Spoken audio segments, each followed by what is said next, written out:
আছে, ইদানিং অনলাইনে বিয়ে শুরু হয়েছে।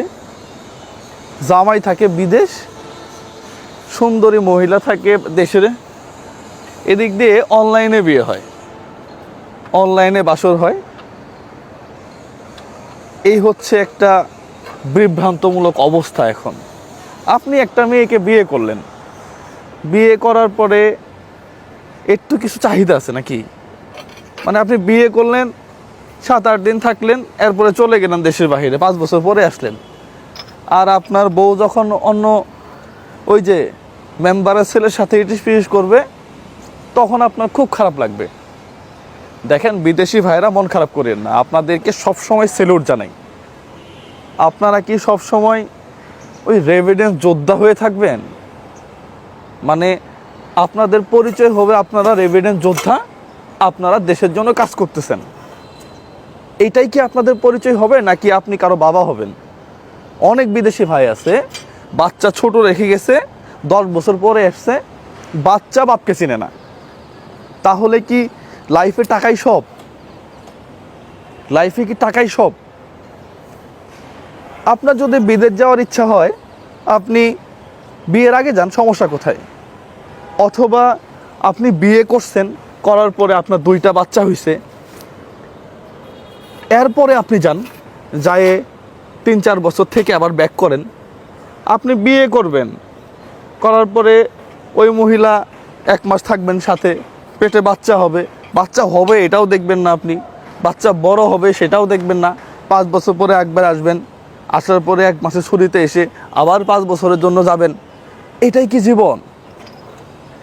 আমাদের নবী করিম সাল্লাল্লাহু আলাইহি সাল্লামকে এক সাহাবী বলতেছে যে আমি নতুন বিয়ে করছি যুদ্ধের ময়দানে।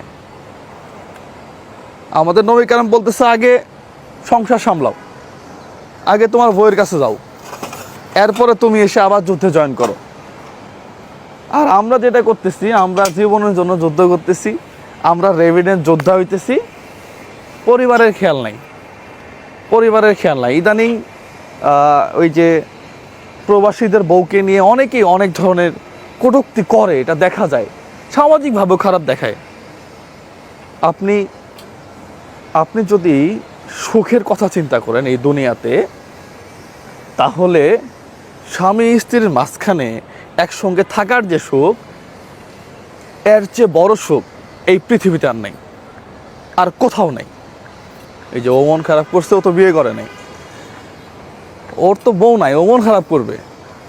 তো এই জন্য এই যে 5 লাখ 7 লাখ 10 লাখ টাকা দিয়ে দেশের বাহিরে গিয়ে ওই রোদের মধ্যে, বিশেষ করে আরব আমিরাতে দেখবেন যে 55-60 ডিগ্রি সেলসিয়াস তাপমাত্রা, কাজ করার চেয়ে আমার কাছে মনে হয় যে দেশেই ছোটোখাটো উদ্যোক্তা হয়ে কোনো কিছু করা ভালো।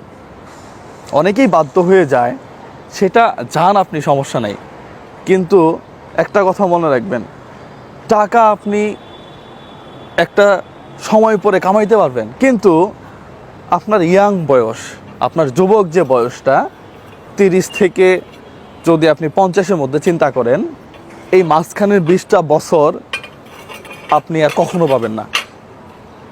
আপনি হ্যাঁ, টাকা ইনকাম করার সুযোগ আপনি 50 বছর পরেও পেতে পারেন, কিন্তু এই যে যৌবন, এই যে ইয়াং, এটা আপনি পাবেন না।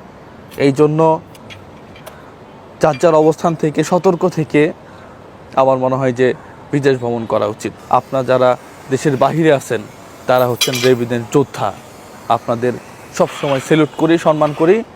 আপনারা দিনের পর দিন ফ্যামিলি রেখে, পরিবার রেখে দেশের বাহিরে থাকেন, আপনাদের জন্য এই দেশটা সচল হয়ে আছে, অসংখ্য পরিবার চলতেছে।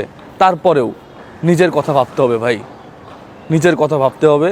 পৃথিবীতে সন্তান, পরিবার, বউ, বাবা মা, এর চেয়ে আপন, এর চেয়ে নিকটবর্তী কোনো মানুষ এই জায়গাগুলোতে থেকে এর চেয়ে বেশি সুখ আপনি অন্য কোথাও আর পাবেন না।